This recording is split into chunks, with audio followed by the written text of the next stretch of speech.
Some emphasis on her elegance. Nice change for all your insolence. It's such a bore hearing about all of your flaws. Spread your seed between the birds and the bees up in the trees. Seems so lovely to me.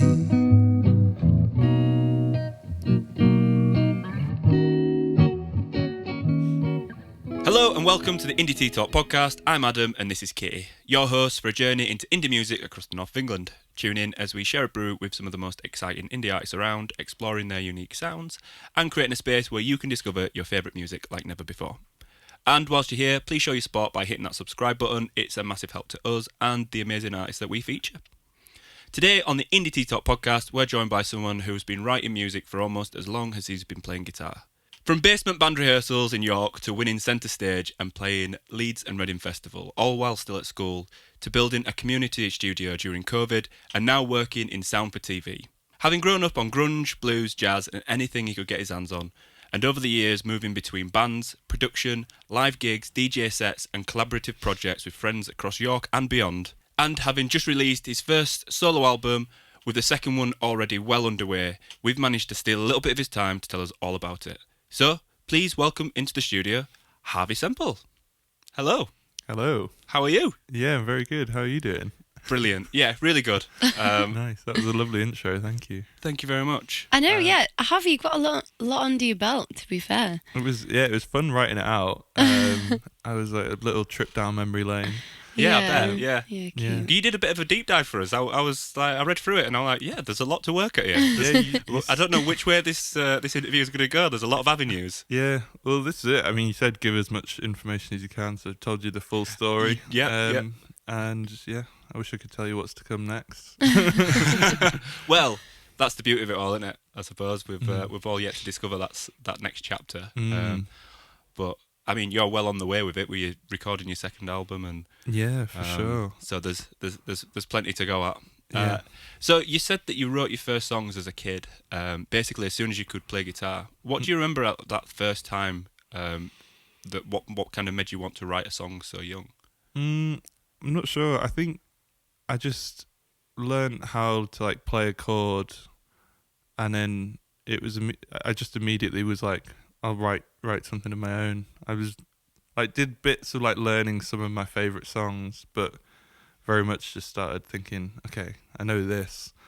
How can I make this my own a bit? And just being so into Nirvana, being like, oh, I'm so deep, man. Just like looking at things and thinking, I need to tell everybody about this. Like, this is terrible. Like, I saw like a homeless man.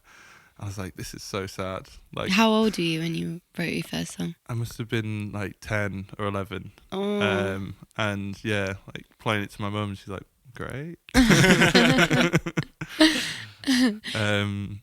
yeah, it's good. Always wanted to just make my own. Yeah. Even now, I don't really I should learn more and practice more, but when I just pick up, I just start writing something. Generally. Yeah, we were saying, last time me and Harvey recorded, we were saying, Harvey has this thing where like he when he listens to a song, he's not like, oh, I want to make a song like that. He just naturally, like, I feel like you've always got so many ideas in your head that you don't even need. You're like, I don't need inspiration. I just make shit, man. Yeah, but then you make a song and you're like, is this already a song? Yeah. Once you dive into that though. Once they you all start are, asking aren't that. Yeah. Every one of them, it's like, this has rabbit hole. been done. Yeah, that same chord progression is on every single song ever written. So Sure, yeah. In Western music, like, there's only they all fit together in a certain way and complement each other, so. yeah, I love that. Like we were talking to Dan Napper the other week, and he was telling us about how he used to forget part of a song while he was playing cover songs, and he'd just go into a different one. And he'd be like, so it's like a medley, and it's like, basically it's because they're all the fucking same. Different melodies or slightly different strumming patterns, but same chord progression. And I mean, I love that. Yeah, I saw Karangbin live, and they did like a hip hop medley. That was like unbelievable. But I love a medley. But I remember being in the band, I'd always forget the lyrics to our songs and stuff. Mhm. I don't know. It's just funny. So you're like, oh God, what am I about to sing here? Yeah. It's the beauty of live stuff, though. You just wing it, can't you? Yeah, You just go exactly. for it. Yeah, my philosophy was if it's good enough, I'll remember it. If it's not, I'll make it up on the day. My Yeah. lyrics suck. Yeah. So like you said, you were really inspired by Nirvana and that kind of grungy element in those early days. How did that kind of shape the way you wrote and played as a younger musician? It was very much kind of power chords. Just learnt the bar chord, Yeah. learnt the power chord, put it anywhere, start writing riffs. For a long while, that was all I really used, and it was brilliant.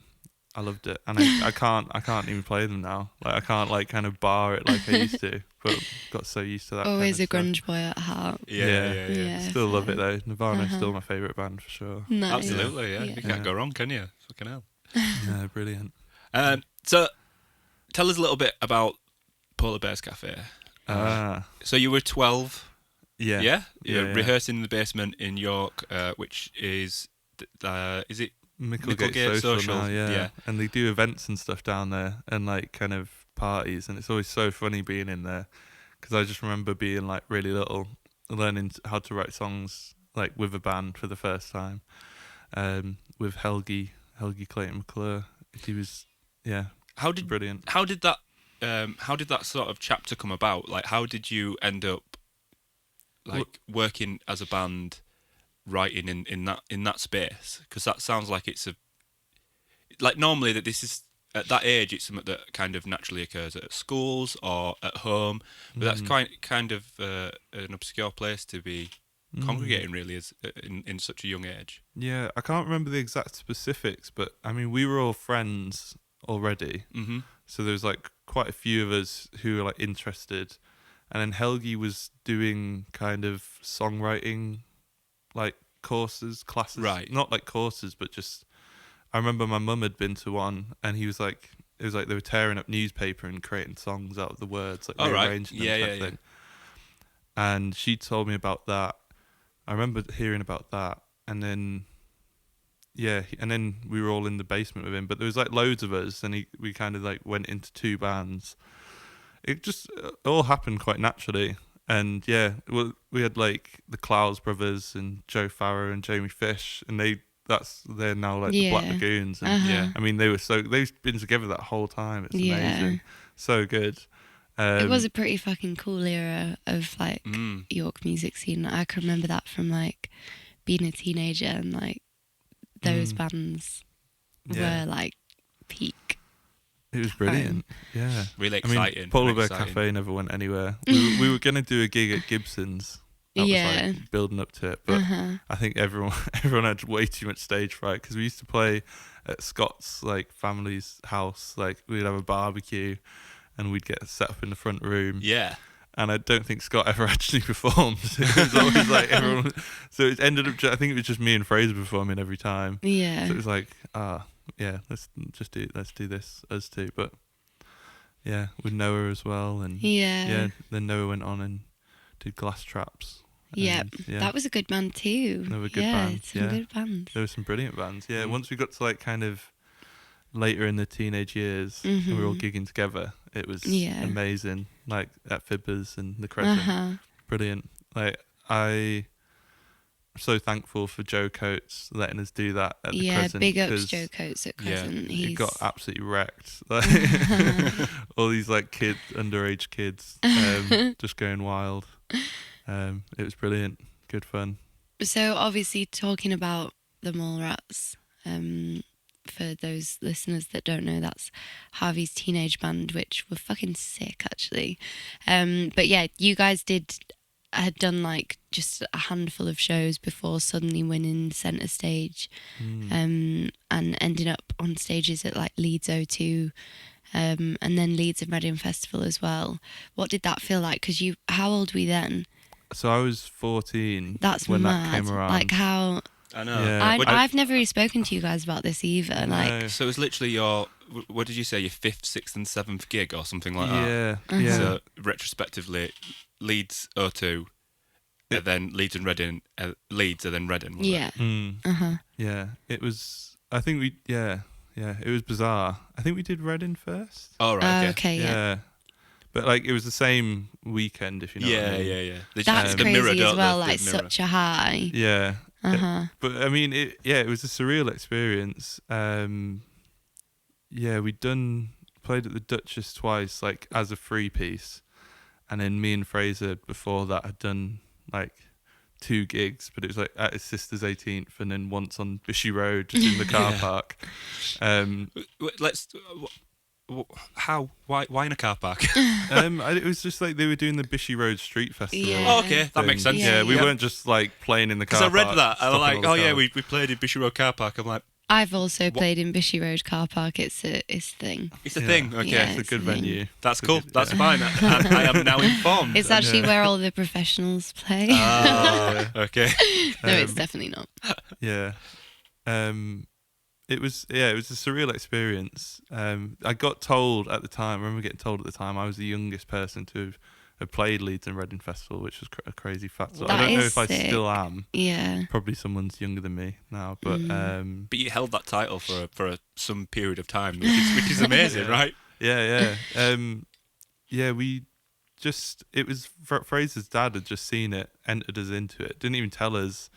And he's like, "Oh, I've got you a gig. Like, it's like the Belgrave, because that's where they were doing the heats." Okay. So even that was like, "Oh my God, this is amazing." Yeah.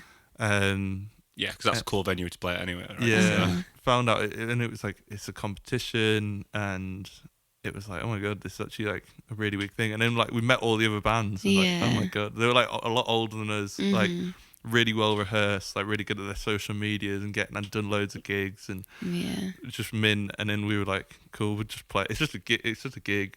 But then I remember we all were sat round. They announced it on the radio who'd got through to the finals. Yeah. So we were all sat round Oh, listening, cute. which was really nice. We were like That's all cool, I like that. screaming that like Yeah. we got through, and then it was, and then playing at Leeds O2 was surreal because Yeah. there was like 2,500 people there.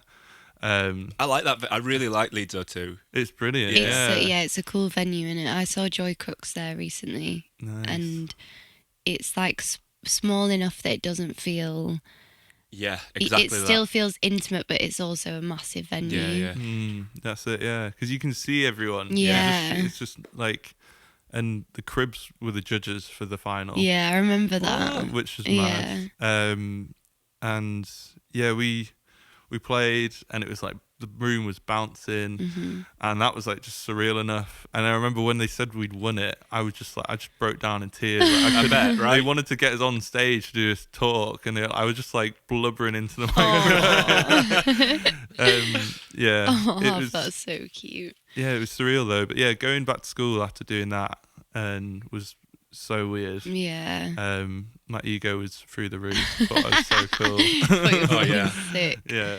It's also nice, I think, from like knowing you and Fraser, it's nice that you both have like such supportive families in terms of like Neil, Fraser's dad, is like such a music enthusiast. He's like got pretty much any vinyl you can ever think of, and he's got Yeah. like Every he collects set set list lists signed. from Oh, really? yeah.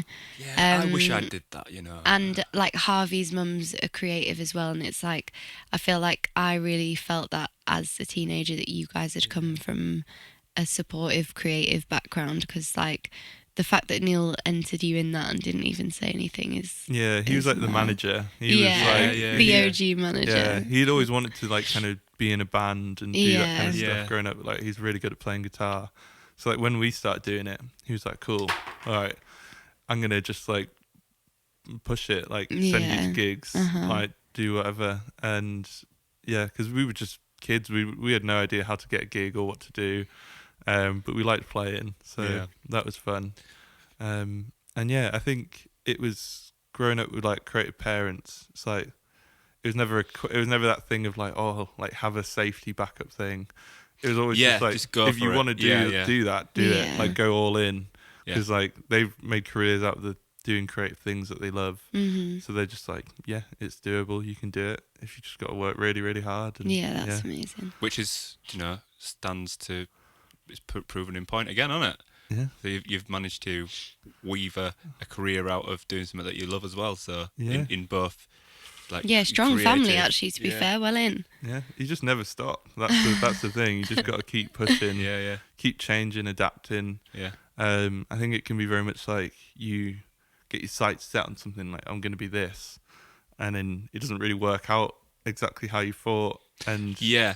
Do you know what? Like, this is one of the things that I think a lot of people don't always realise, is that it's okay to have an idea and for it not to work out. Do you know what I mean? Like, there's many things that people try and do, and then it doesn't work, and then they just go, okay, well, I've tried once and that's it. Yeah. But having the persistence to adapt and to move on to the next iteration of it, or whatever it may look like, it could be completely different, but just having the belief in yourself to go, well, okay, at least I've tried that, and I know that it's either not for me, or you know, it didn't get me to where I wanted to be in whatever avenue it was. But yeah, to just keep chopping and changing, and just having the ability to just have the power in yourself to do it. Yeah, Yeah. 100%. And it's like people, I think you can expect to, like, people can think, oh, I expect to see results in like a year or 2 years. And because like some people do like get those results, but lucky fuckers. Yeah, you know what I mean? I've been doing it for ever, and it's just like, it's just the thing of like, there's nothing else, I'm not going to stop. I'm just going to keep moving around. Yeah, there is no other option. Yeah, just but keep I feel weaving like in and you've out. very much done that with, like you were saying to Harv earlier, of like, I met you at chapel sessions as a guest on there, and then since then you've had a studio in Leeds, and now you've got a space of your own, and now you're doing a podcast. Like, you could have quite easily gone, oh well, COVID fucked everything, so I'm not going to do it anymore, or oh well, the space isn't free anymore, so I'm going to give up on it. Yeah. And like, if you had have done that, you wouldn't have this space. So it's the same thing. That's it. Yeah. Like, That's my sort of ethos behind everything, is just like, I'm proper passionate about this project. I love it. I have so much fun. I love meeting guests. I love inviting people around and showing people the space that we've built as well. Because it's like, I think it's really impressive, and it's a pleasure for me to be able to work out such a space like this. Yeah. And to get guys like yourself over and to just enjoy it.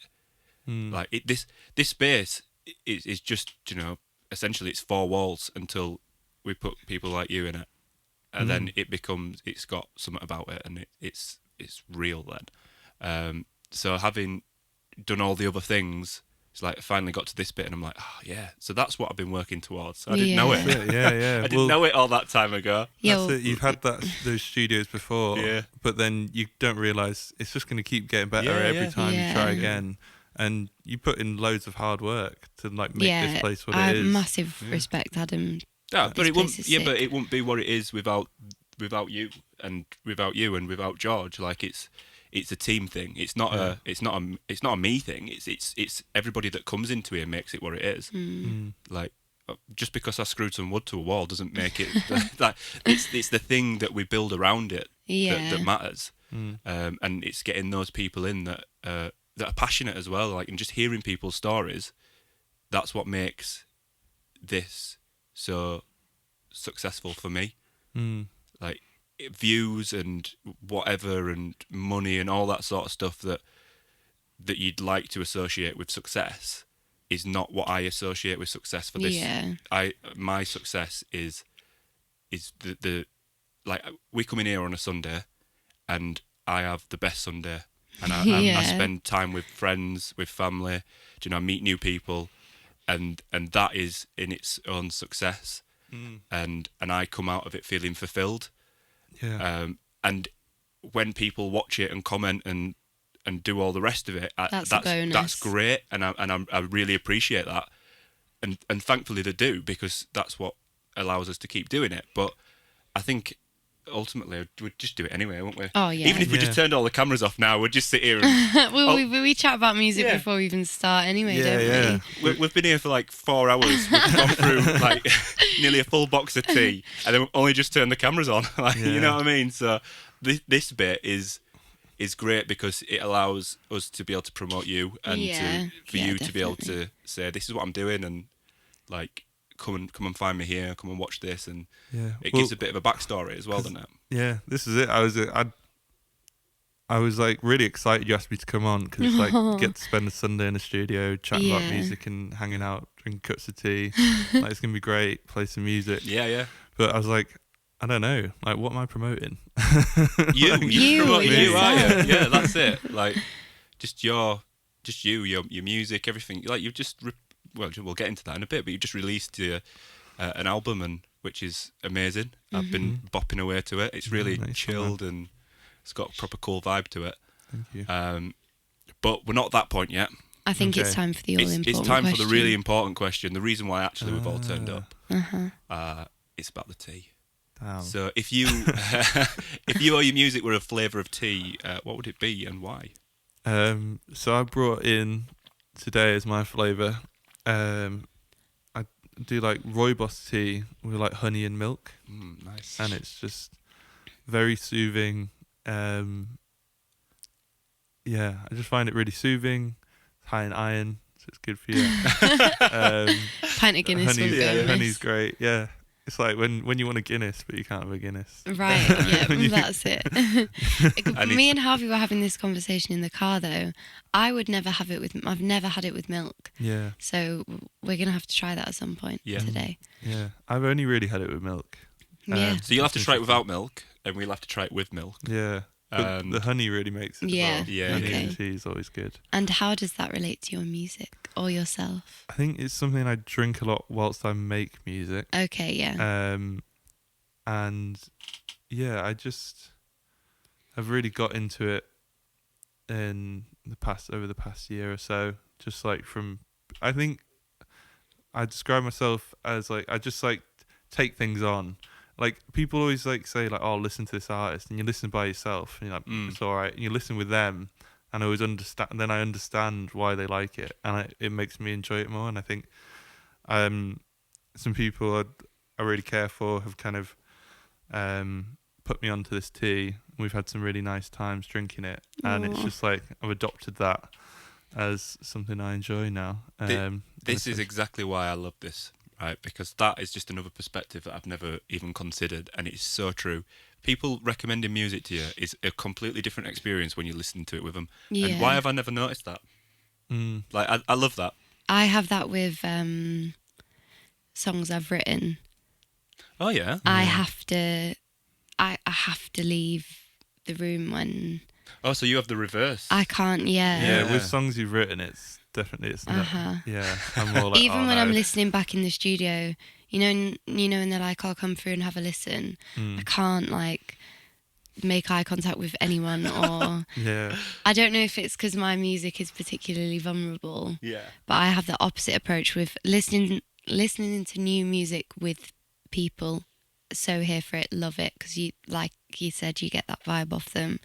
Whereas listening to my music when there's other human beings in the room is just like, fuck.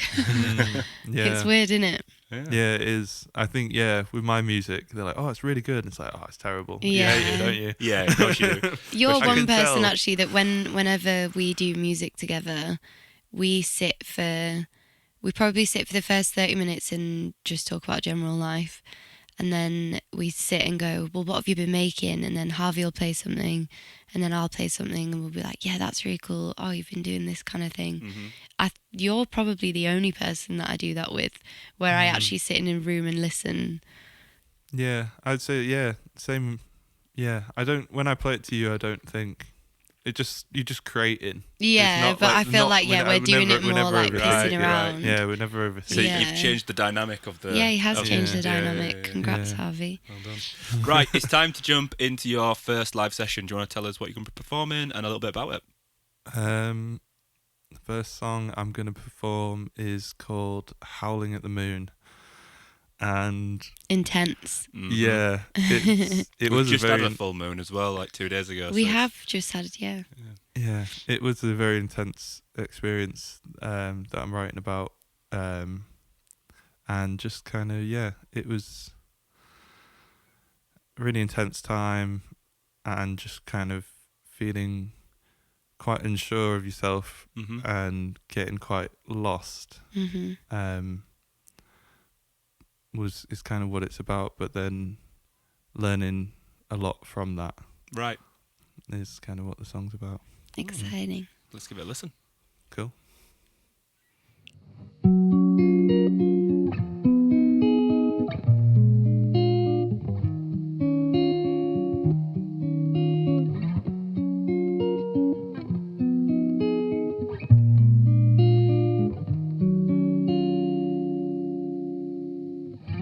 Howling at the moon when the darkness seems to loom. It says, who are you? Who are you?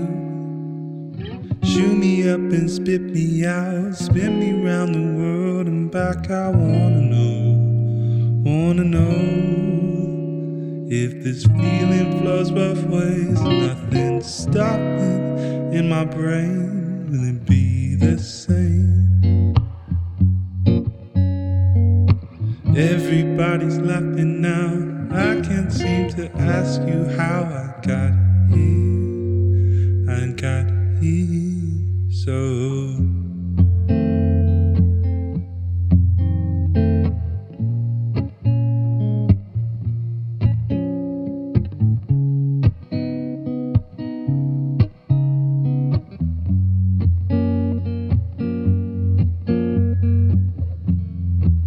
I wish upon the stars,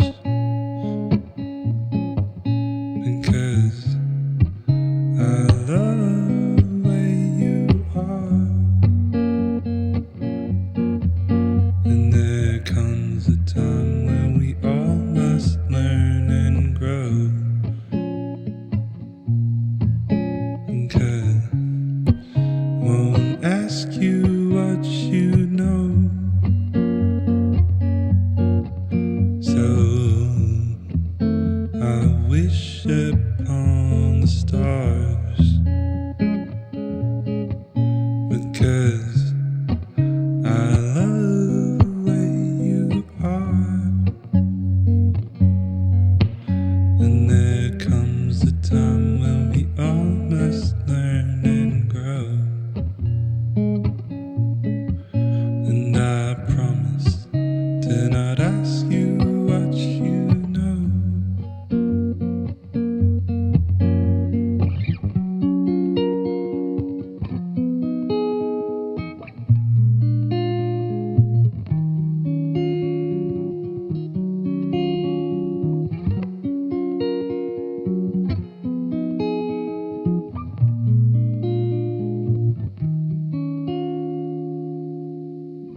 Singing to the sun when the daylight brings new fun. It says, who are you? Who are you? Take me out and dance around. Spin me around the world and back. I wanna know if this feeling flows both ways. Nothing's stopping in my brain. Will it be the same? Everybody's laughing now. I can't seem to ask you how I got here. I got here, so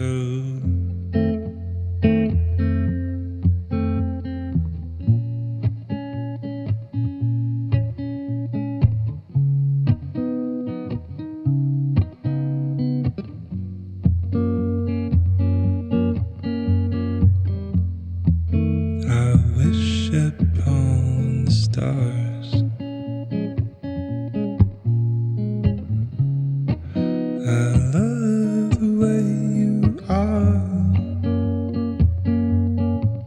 And there comes a time when we all must learn and grow. And I promise to not ask you what you know. And so I wish upon them stars,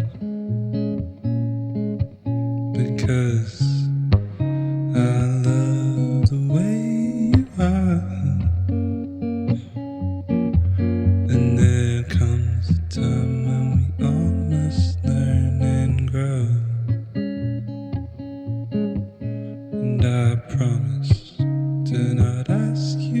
what you know.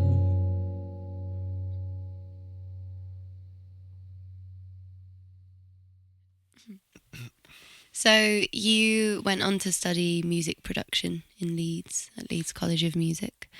You mentioned it when you did your little feedback. You said that this completely changed your approach when making music. What shifted for you during that time?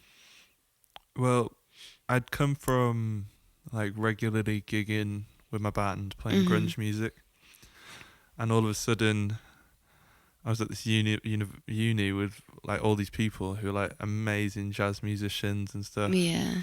And I was like trying to jam with them, and it's like all I know is these bar chords. I didn't even know music theory. Like I didn't know how the chords fit together, or how to like if someone was like playing chords on the piano, like how do I play over that? Like and so it made me like really work harder on kind of actually learning the theory. I was going to learning the say different that's really chords. interesting, because I think as an outsider, like when I spend time with you now, I'm like, fucking hell, he's a music nerd and I don't know anything. But that's obviously because you like... Yeah, well, I felt like that. I was at uni and I was like, Yeah. everyone was so good. And I was like, oh my God, I can't Yeah. play with these guys. Like,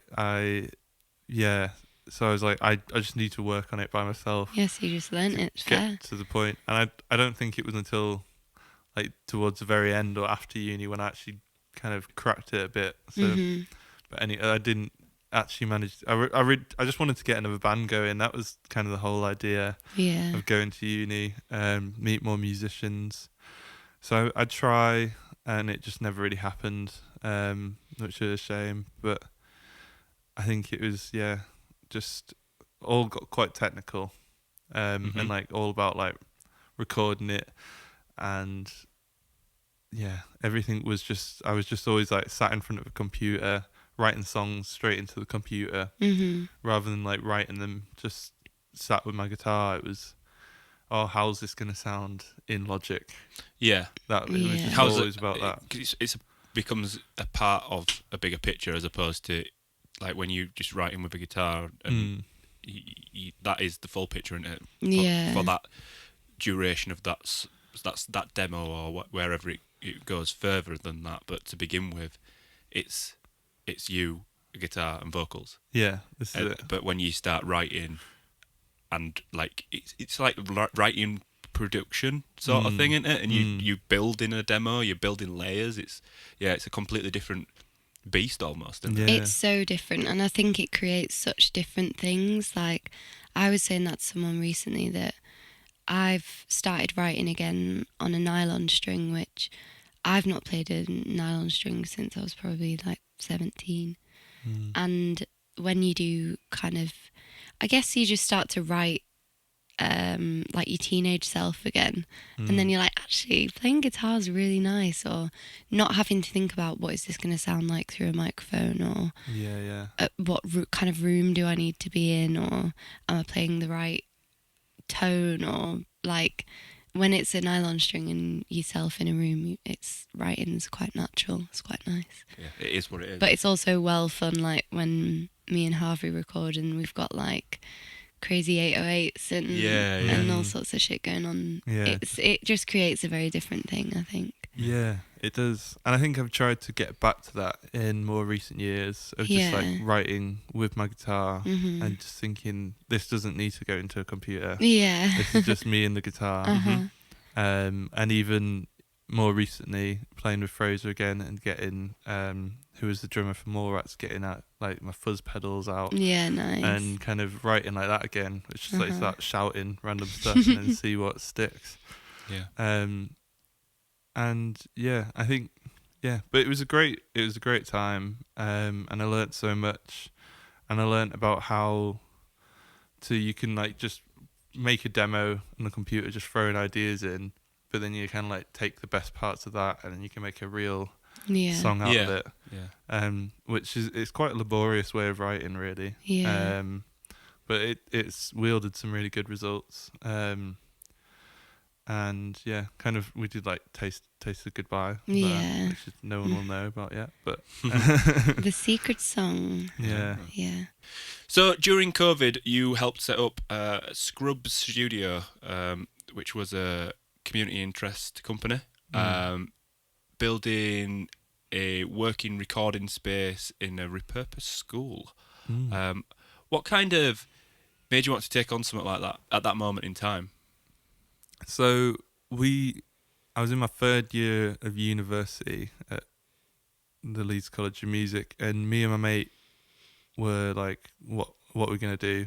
COVID had hit the year before, so our second year had been a complete write-off, and we'd started working together loads, recording and making the most of the time we had left in the studios, and we were like, well, it'd be great to have a studio. It's like, we don't have any money, how do we get a studio? The age-old question. Yeah.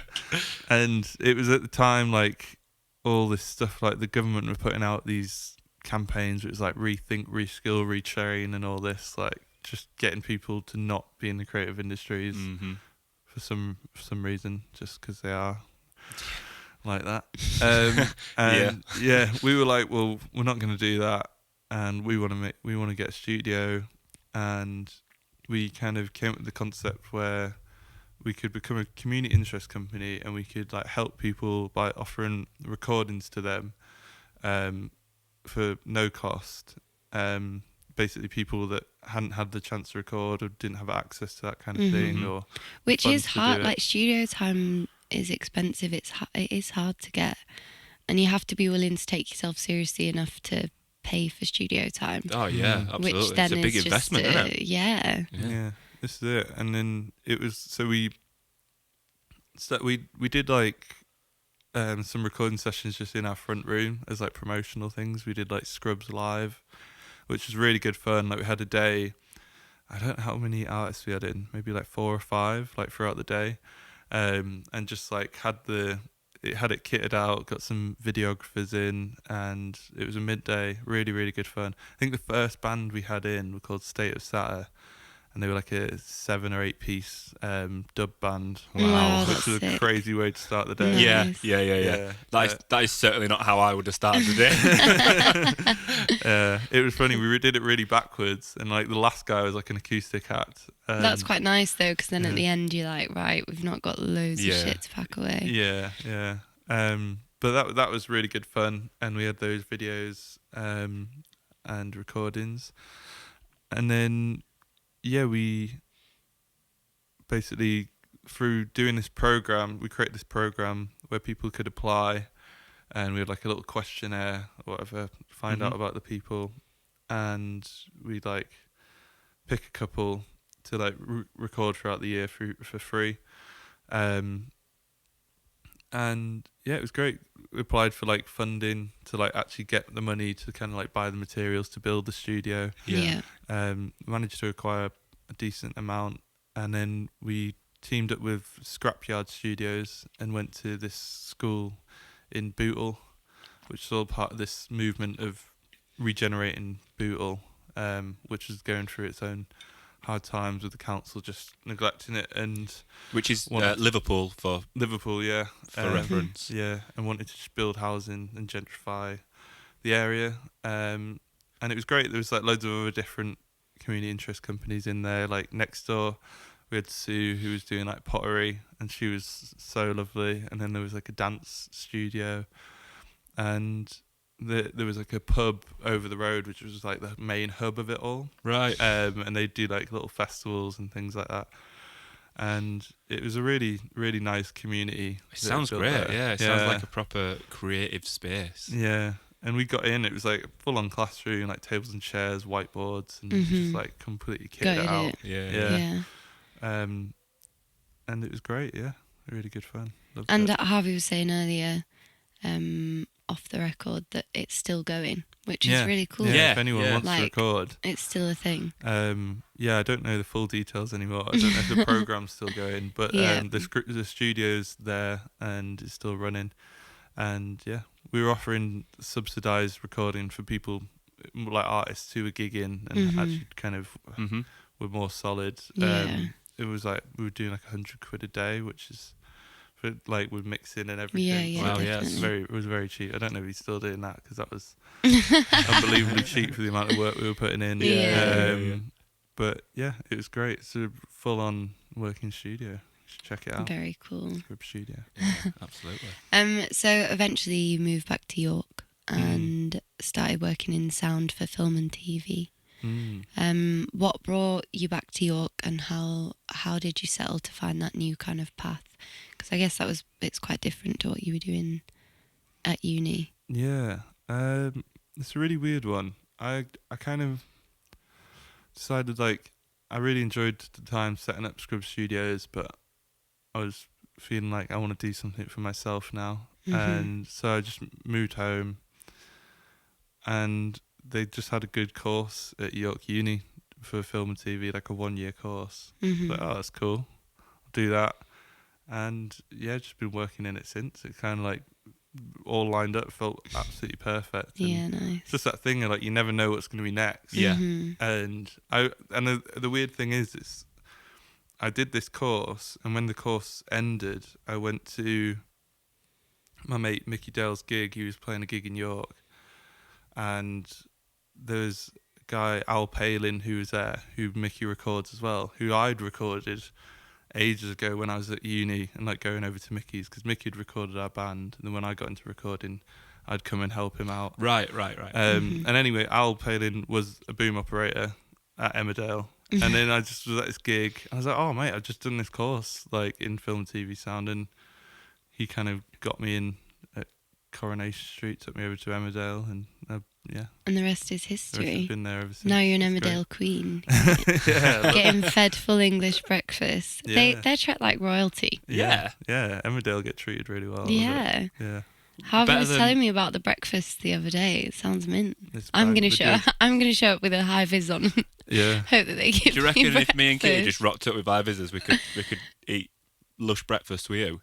Maybe. We could take Sure. some of these lights. No, take the nicer ones. Yeah. Oh. Yeah. You walk The in with a nice ones. camera. If we walked in with these, they'd be like, you don't fit in it. Yeah. Have like a camera and yeah. that'd be good. Yeah. Clipboards It's and like IVs. It have always. you seen that film called Drillbit Taylor when he pretends to be a teacher and he says something like, "Oh, if you show up," I can't remember what he says, but he says something like, "If you show up and stand in the staff room with a mug in your hand or something," and then all these mates show up the next day in the staff room pretending to be teachers as well. But that's what we could do at Emmerdale. Yeah, I think like Just all show up with a camera. Harvey be like, 9/10 of "Fuck, anything guys." has just been there, innit? Oh god. Right, so we kind of touched on it a little bit earlier. You've got one studio album which is out right now. It's pretty impressive. I really like it. And you're Cheers, also man. working hard onto the next one. Yeah. On the next one. Can't get my words out.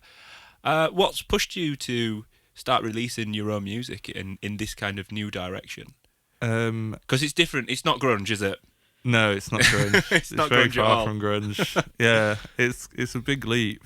Massive. Yeah, considering the last release stuff was grunge. Although I've got a SoundCloud that's filled because you get like 3 hours for free. I filled that once I was at uni, but it's all really random stuff. Right. Nothing's quite finished, just random different ideas. And yeah, this one was just my computer was full, my hard drive was full. I was like, I need to start getting some stuff out. Harvey has an insane amount of music. Like, I think I sit on a lot of music because I never release anything. But it literally, Harvey's got his own sample library. Harvey's I do. got so much music. It's crazy. Wow. Yeah, like most of the drum sounds, everything is something I've recorded at some point. I've just got like loads of different sounds I use that are generally from things I've recorded. There's bits of other stuff. He tried like Splice for a bit, so like there's some Splice samples, but I don't know. I think I like doing it myself. Yeah, Even if yeah, it takes yeah. longer, I like kind of finding It's the my own authenticity. sound. innit? Mhm. Yeah. Yeah, it's authentically Yeah. yours. There's Yeah. one track that's got like it's just like ice, like throwing ice onto like a big frozen lake, and it's just like, but it's just like little textures and things. Yeah. Oh, I sick. also like that. think if, like from a to connect with it kind of point of view, if you've recorded all those sounds yourself, like you're gonna be mega chuffed with it. Like Yeah. it must be super rewarding that you're sat on so much, and then when you go to make a song, you're like, well, I've got all this cool shit that I've recorded. Like, Yeah. I guess it's easier for you to then connect with and be like, yeah, that sounds really cool, actually. 100%. Yeah, I definitely think that. Like, when it's like a loop or something from Splice or something, it would just take away the joy for me. Yeah. I need to kind of have, even if like you can get things that sound better, but just knowing that I've found it and I've made Yeah. it just makes it Do so you much know more what? personal for me. I think there's a lot of I think there's a philosophy out there where getting this perfect, whatever that is, let's use some air quotes, perfect sound is really important. And do you know what? I'm a vibes guy, me. I am Great vibe. absolutely right. Sorry, I'm- that's the quote of the day. Yeah, I'm a vibes guy. Like, I think the surrounding context of that song is far more important than the perfect take. The perfect take of anything. Yeah, do you know, it's the taken me a emotion really, and- really fucking long time to... I've only just learnt that. Yeah, it's so important, and like you're just saying there, do you know, that there are some absolutely immaculately record to the point where they actually, some of them, they recorded that well that they don't sound real. Yeah. Do you know what I mean? It's like it sounds like a sample. It doesn't. It's void of any emotion. It sounds like it's, I don't know, just the. It's like the distill. It's like trying to drink cordial pop without putting any water in it. Right? It's so I strong. also guess like that's why we go and see live music. Like 100%. that's why stuff like this, like live sessions, exist, because people are obsessed with how music is played when it's raw, and that we miss that a lot with recording. Like, yeah, I've literally only realised that, I would say, the past 6 months, Yeah. where I've constantly been trying to get a clean vocal sound or like this perfect take, Yeah. when actually like a chair squeak or a break of your voice or playing a bum note, even sometimes, like it's actually quite a nice touch. It's important. Yeah. It's important to, especially now, and I don't want to get too much into it, but with the world of AI and all that sort of stuff that we're venturing towards, like things are just becoming so impersonal. So like it's just not about. You need to remember to make it about you. And like you doing that recording and that sample, that is you. That is quintessentially your sound from top to bottom. Everything about it. No one's had their no one else has had their say over it. Yeah. Like it's yours, it's you, and it makes your record sound even better because it's I feel like I can connect with it because it just feels honest, I suppose is the word we're looking for. Yeah, that's it. And I think the kind of trying to get that perfect sound is something. It's such a struggle and just procrastinating. Yeah. And I think recently, my friend who kind of got me into the Rooibos honey and milk, he's very much like, this stuff's amazing. Like, just share it. People are going to enjoy it no matter what state it's in. Like. And for me, it's still like I have to get it to a point where I'm happy with it. Yeah. But more just like it's so freeing to let it go. Yeah. Because like I like made the kind of bones of those tracks ages ago at different random times. And I think there's something to be said about having like a momentum to it and it being like current and present. Because I had to like reignite that with those tracks. Yeah. Like I went through my hard drive, collated everything, like organized it, and thought, oh, these ones go well together, all from different random times, and then made them fit as a whole. Yeah, as one solid project, so to speak. Yeah, that's it. And I think it's like you got to do it just for you, but also it feels so good to just know that it's out there. Yeah. And even like it's just like I like listening to it, so it's just in a place where I can listen to it and enjoy it, and other people have, which is amazing. But you can, like, with the track we've done, it will be coming out at some point, Taste of Goodbye. It's like the original demo was like, oh my god, this is amazing, and it had like a backbeat, and it was like, okay, let's rewrite it, let's do this. And I just remember showing it to one friend, and he got obsessed with it. Yeah. But then we were like midway through, like kind of changing it. That is the danger of playing people a song that's unfinished in your eyes, because they can fall in love with the version.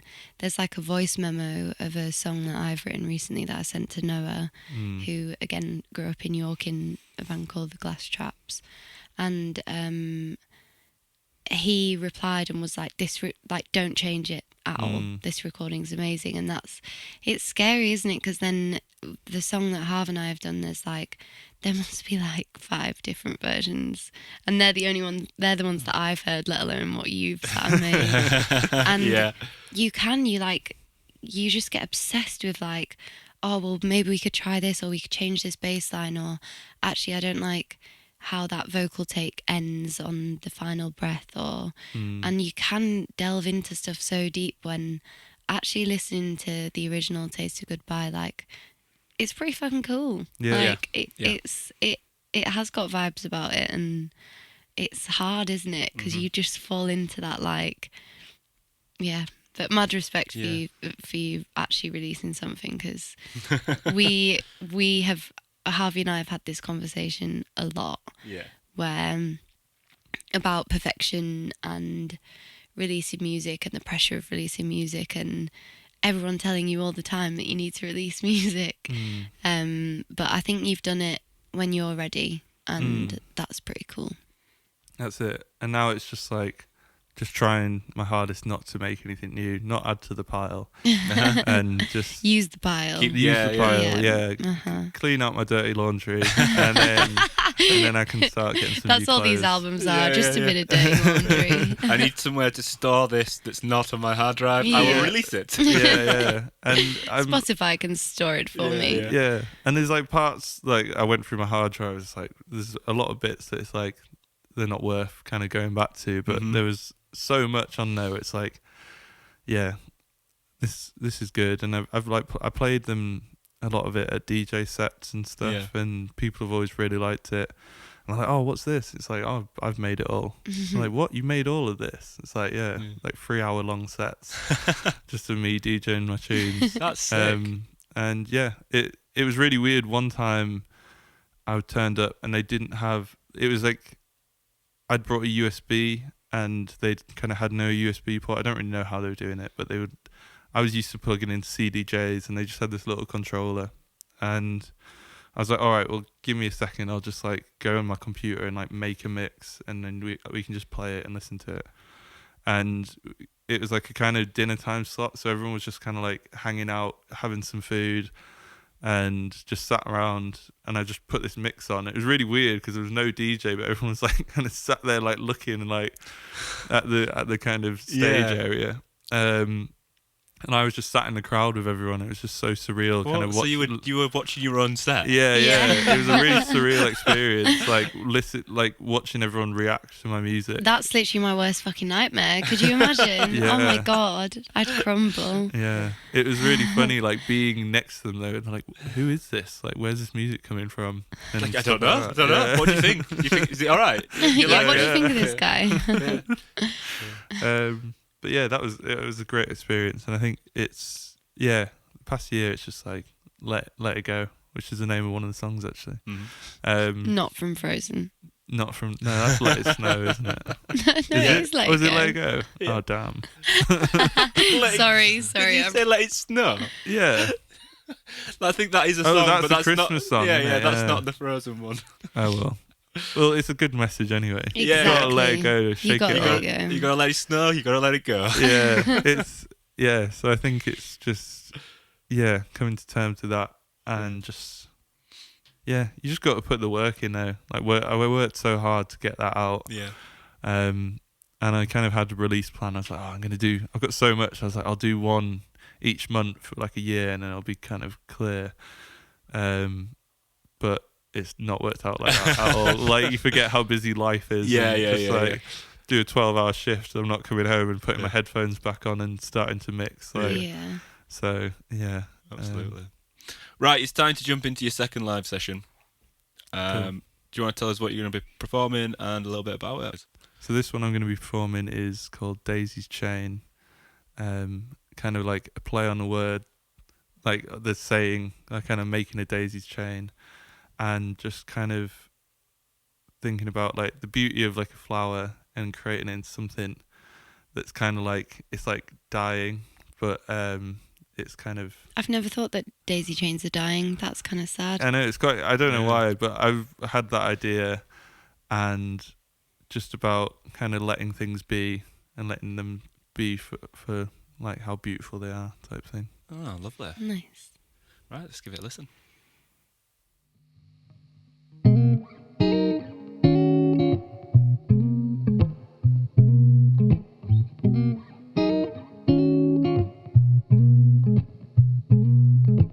Daisy's chain is shackled to the wrist, it's decomposing for photosynthesis.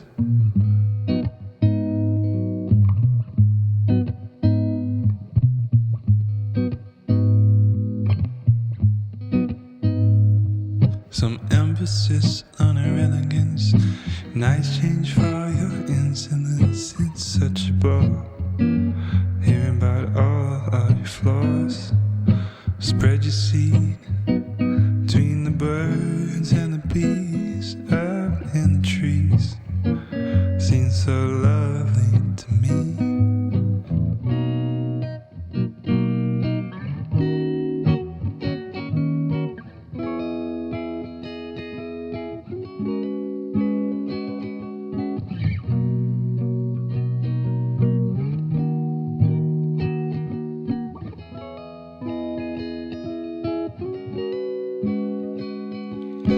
Wanna see you bloom, wanna see you reaching for the moon. It's okay to want it all for you. Wanna see you bloom, wanna see you reaching for the moon. It's okay to want it all for you. Wanna see you bloom, wanna see you reaching for the moon. It's okay to want it all for you.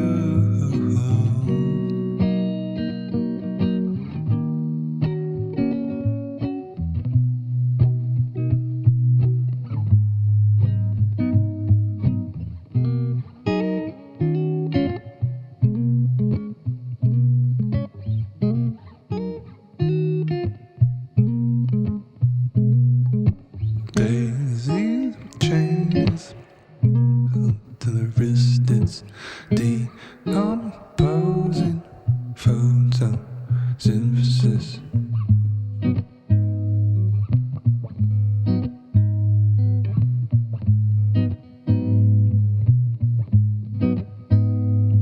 Some emphasis on her elegance, be a nice change for your insolence. It's such a bore, hearing about all of your flaws. Spread your seed between the birds and the bees up in the trees. Seems so lovely to me.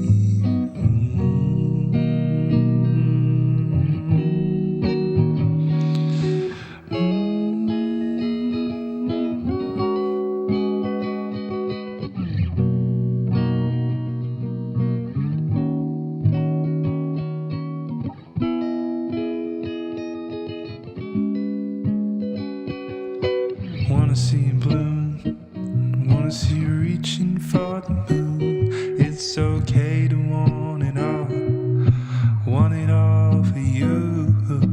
Wanna see you bloom, wanna see you reaching for the moon. It's okay to want it all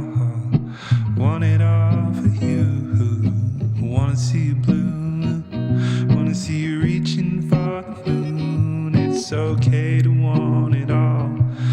I want it all for you. I wanna see you bloom. Wanna see you reaching for the moon. It's okay to want it all. I want it all for you. I wanna see you bloom. Wanna see you reaching for the moon. It's okay to want it all. I want it all for you.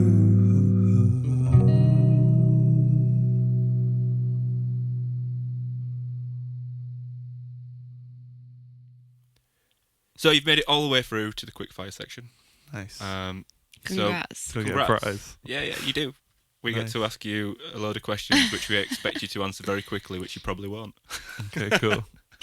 Merry Christmas. Yeah, which is a good point actually. Thank you, Kitty. We've got all the way to the last part of this without actually addressing the fact that there's a snowman at the side here. So yeah. this is Christmas. We are Christmas. Like we're We are. we are Christmas. Christmas. This is We've got Christmas. tinsel. There's some icicles behind you and a snowman. So Nice. you know, just for reference, if people are watching this in summer, we're not like this. This is Christmas where we are right now. So What is the date? The 7th of December. yes, time stamped. Time stamped. Is that naughty? You're not meant to do that on podcasts. No, you can do that. Time stamp. 7th of December. So we're like, Christmas is yet to be upon us, but the madness has started. the madness has definitely started. Kitty can attain for that with the Christmas market in York. Yeah. 5G doesn't work anymore. Not There's good just time. that many people. I had spent time with my friends yesterday and I had to speak to them. You're kidding me. Because, because we couldn't watch a movie because no Wi-Fi, no 5G. Really?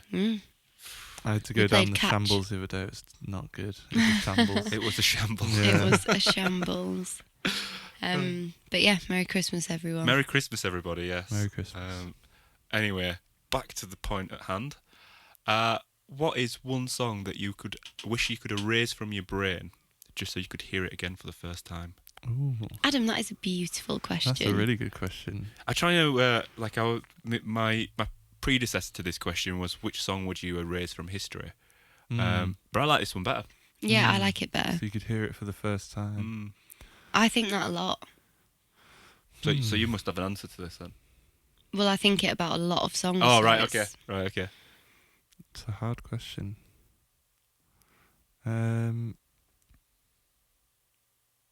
Very Ape by Nirvana. Nice. I Yeah. love that song. Yeah. That was one of my top plays on Spotify Rap. Oh, because the raps. Spotify told me so. Yeah. Harvey checked his Spotify Wrapped in the car on the way here. What was your listening age? 44. Yeah. 44. Yeah. What's yours? Mine was 74. 74. Mm-hmm. My God, mine was 21. God, you basic bitch. I know. 21. Yeah. No, it was That's 24. mad. I think it was early 20s. That's crazy. I know.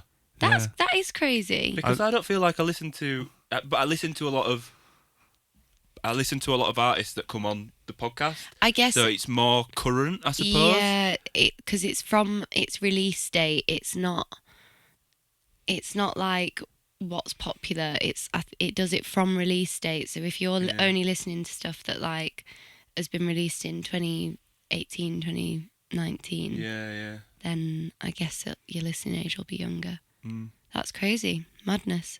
Right, question. Most surprising influence people wouldn't guess. What do you take influence from?